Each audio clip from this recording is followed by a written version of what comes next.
साथ जुड़े बहुत बहुत धन्यवाद। हमारी सहयोगी आंचल इस वक्त हैं खासतौर पर बहुत ही अनोखे तरीके से इस बजट के प्रावधानों को आप तक पहुंचाने के लिए। आंचल, ओवर टू यू। शुक्रिया अजय। तो साफ तौर पर क्योंकि जब हम बजट की बात कर रहे हैं तो यहाँ पर जिन 4 स्तंभों का जिक्र किया गया, युवा, महिला, गरीब, किसान, उसमें साफ तौर पर इन पर फोकस है और आम आदमी पर। और आम आदमी का सरोकार बजट में सबसे ज्यादा होता है टैक्स को लेकर। तो देखते हैं कि टैक्स को लेकर किस तरह की रियायतें दी। आप देखिए कि 0 से 3 लाख रुपए तक अगर आपकी सालाना आय है तो उस पर अब 0 का टैक्स है। और बजट में ये नए टैक्स स्लैब की जो घोषणा की गई है उस लिहाज से कितना इंपॉर्टेंट हो जाता है। 3 से 7 लाख रुपए की अगर मैं बात करूं तो 5% अब टैक्स लगेगा। और एक अप्रॉक्स आंकड़ा दिया वित्त मंत्री साहिबा ने, वो अप्रॉक्स आंकड़ा है 17,000 रुपए बचाने का। आगे अगर हम इसे बढ़ाएं तो 7 से 10 लाख रुपए अगर आपकी सालाना आय है तो 10% को लेकर आपको टैक्स देना होगा, 10% टैक्स लगेगा उस पर।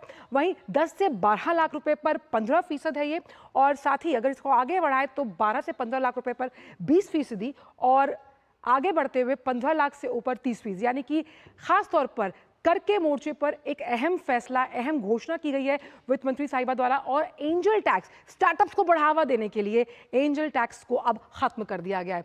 बढ़ते हैं आगे, क्योंकि टैक्स के बाद अगर हम देश के बजट की बात करते हैं, बड़ी बातों की बात करते हैं, उस लिहाज से क्या कुछ खास रहा, क्या कुछ मुख्य पॉइंटर्स और विशेष उल्लेख रहे बजट में, उस पर एक नजर डालेंगे सिलसिलेवार तरीके से। तो कृषि क्षेत्र, जिसमें हम लगातार कहते हैं कि जब हम जीडीपी को देखते हैं तो कृषि की भूमिका बेहद अहम हो जाती है। तो कृषि में क्या महत्वपूर्ण पहले हैं, उनका सरोकार किस तरह से होने वाला है। अब उत्पादकता यानी प्रोडक्शन को बढ़ाने के लिए पर क्रॉप मोर ड्रॉप की तो बात लगातार सरकार करती आई, और जलवायु के अनुकूल यानी क्लाइमेट रिजिलियंस के हिसाब से कैसे फसलों को उगाया जाएगा, उन तमाम किस्मों पर जोर दिया जाएगा ताकि उस लिहाज से प्रोडक्शन को, उत्पादकता को बढ़ा पाए किसान। वहीं 32 कृषि और बागवानी जो फसलें हैं उनकी 109 नई उच्च पैदावार करने वाली जो किस्में हैं वो जारी की जाएंगी। यानी कैसे प्रोडक्शन को बढ़ावा देना है, तमाम विकल्पों और तमाम मोर्चों पर सरकार ने जो खाका तैयार किया और जो ऐलान किए हैं वो आपके सामने हम यहाँ पर पेश कर रहे हैं।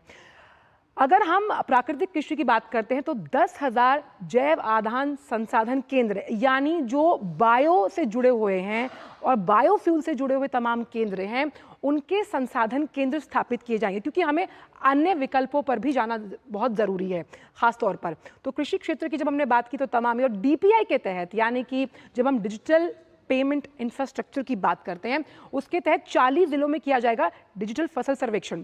सुबह जब हम बजट में चर्चा कर रहे थे तब भी हमने कहा कि डीपीआई की अहमियत कृषि में बहुत ज़रूरी है। कृषि में ज़रूरी है ताकि हम फसलों की पहचान कर पाएं डीपीआई के जरिए, डिजिटल इंफ्रास्ट्रक्चर के जरिए, कि भाई किस मौसम के लिहाज से कौन सी फसल हमें लगानी है। तो उस लिहाज से ये बहुत अहम फैसला है अगर हम बात करें कृषि क्षेत्र की खास तौर पर।